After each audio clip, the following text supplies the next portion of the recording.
کسی که گودک زایده نمیتونه، کسی که بچه زایده نمیتونه در این خونه خدمتگاری خونه نشی سرش بتونم چیکارش کنم؟ اینو شما بگید. میان تا سخت بنده برآمده کارای کو. خب خاله جان خوب. دیدی اوه جانی بیبیش دیدی لباسا بینا بی همه چی در می تلفن بچه‌م. حالا به هم دارم بخدم قمونده شدم که تا هینا تا تو مدستان. یکی همه دنیا را خوردیده حالا آخه بسیاری بعد نتشرین یا چه من چند بار دیدم همین شکلات پوش میکنیمتیش و میزنه جگر پیگرش میزنه و پیش میکنه چه جونی من روزا بگه قطعا نبرود میکنی ها چه دیگه میا نبره مرا چشم دیدن نکنین خیلی نبره ما جون و جگر ما میوه دل ما پیستا ما بادام ما همه چی ما فهمیدین کم از خطی بخرم و سلامتیش هم میخواییم با پگه کی را زور میا با هم پگه با نبرمه نبره بیمارمه بازم میزنی رجب علی شمس الدین بداو کی نشی حالا چی تاقه شدین میخرین میبیارین که در روی خونه در روی خونه جون مخیه میمورم برای شعری یک تایوخی یک جونی مایوخی درای نو زناتون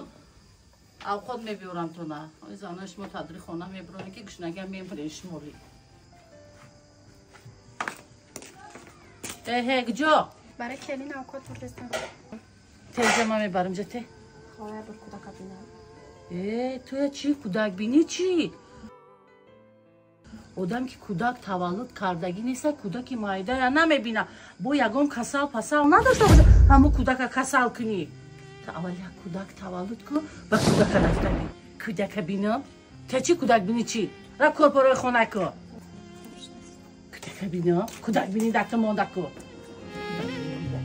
بشین جایی ببیشن سال مخی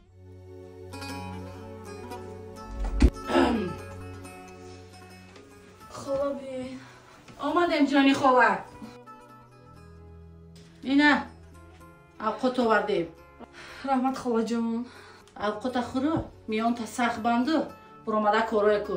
خب خاله جان خوب. 6 روز شد تولد کرگیتا 3 روز دولدم خواب کردی بسر او یه ماه دو ماه در خانه آچه جان خواب میکنی حس کار برای خانه کو بسر میان تا سخت بند روی کودک پیشان شما نزنه کودک خب خاله جان.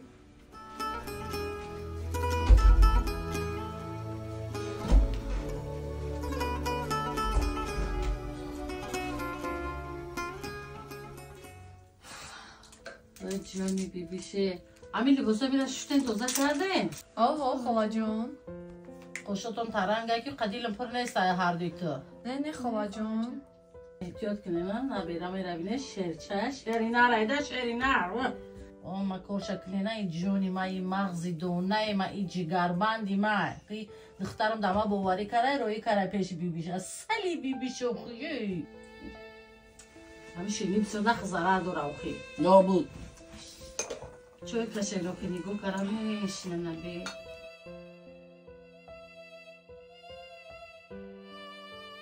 تو گب نزنی عقل ندارن این زنوش ما عقل ندارنی مرحمت خاله جان.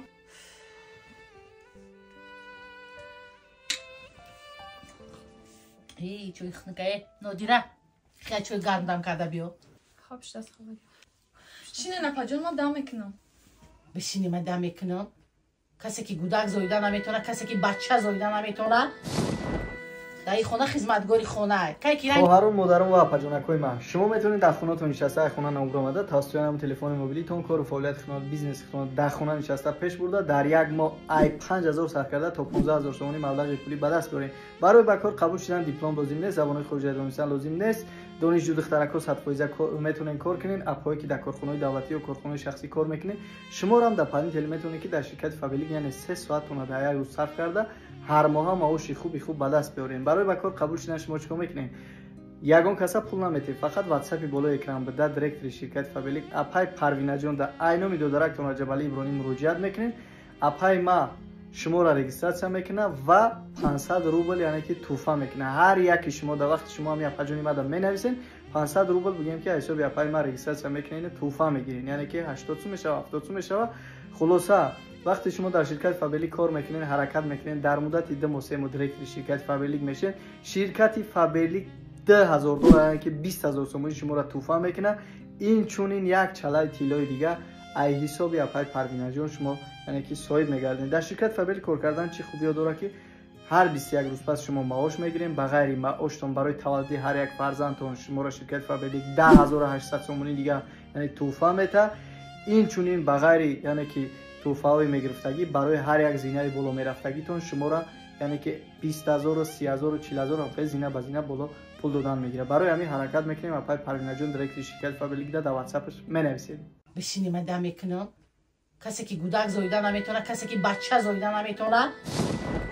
در این خونه خدمتگاری خونه که کی رنگی طرف کودک زاید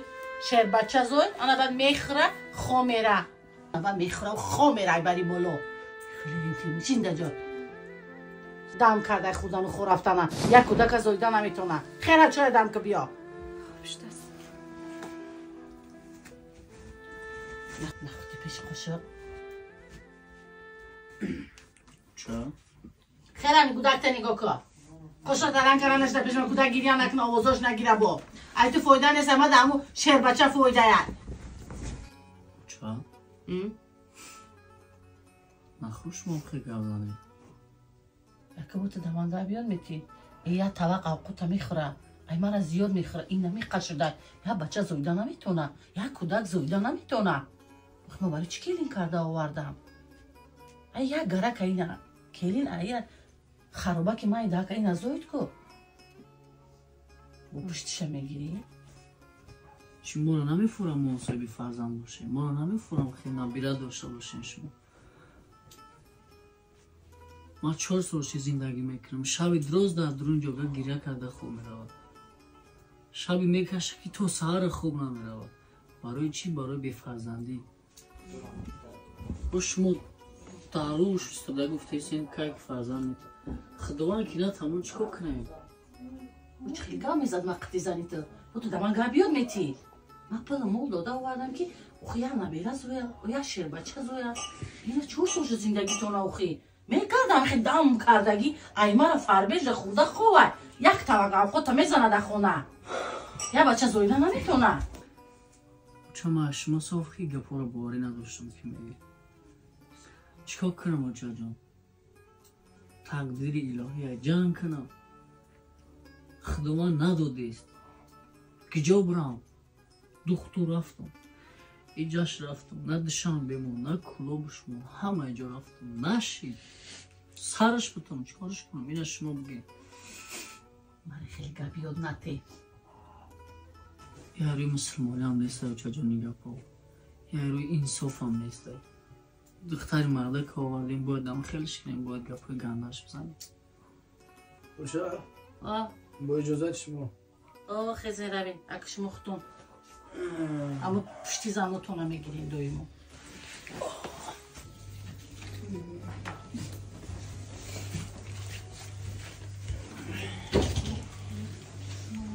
هرچی بزیر کشیم رو پراموشه کن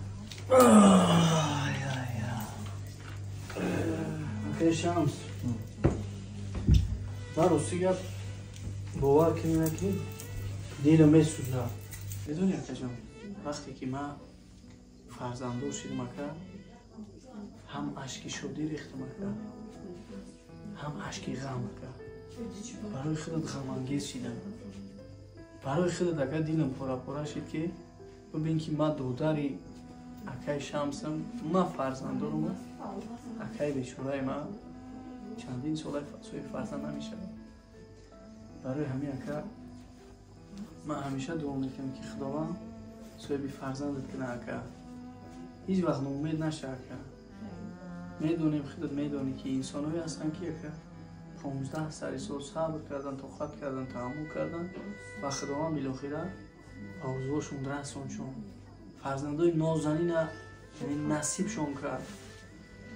دیگه یک چیه کرد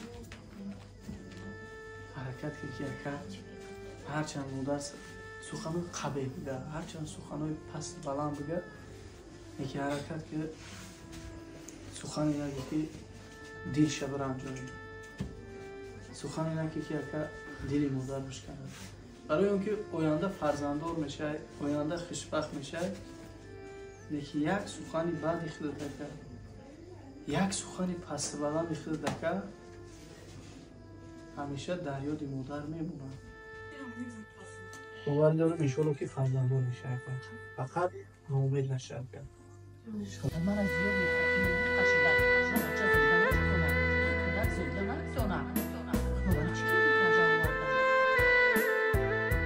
رجب علی ایبرانی